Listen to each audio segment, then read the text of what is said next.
بسم اللہ الرحمن الرحیم۔ السلام علیکم۔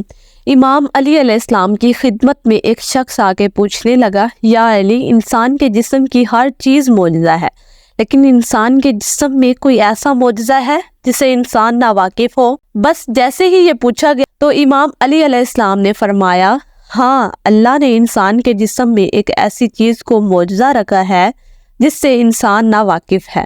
وہ پوچھنے لگا، یا علی، کون سی چیز؟ امام علی علیہ السلام نے فرمایا، انسان کا خون۔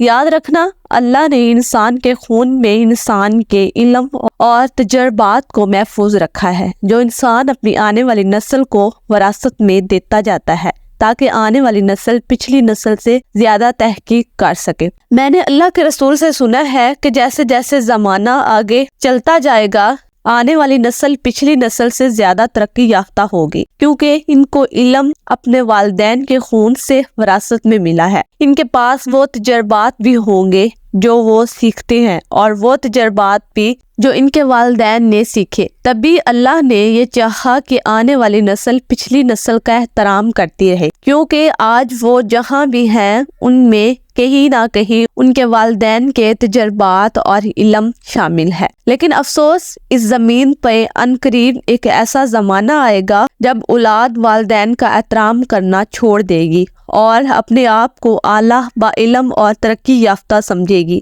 اے شخص، یہ وہی زمانہ ہوگا جس سے اللہ کے نبیوں نے بھی پناہ مانگی۔ تو وہ پوچھنے لگا، یا علی، اگر وہ زمانہ آ جائے تو اولاد کیا کرے؟ امام علی علیہ السلام نے فرمایا، اس وقت ہر وہ انسان جنت کی ضمانت پالے گا جو اپنے والدین کو مسکرا کے دیکھتا ہے، میٹھے لہجے میں بات کرتا ہے، اس کے احترام میں اپنے سر کو جھکا کے سلام کرتا ہے۔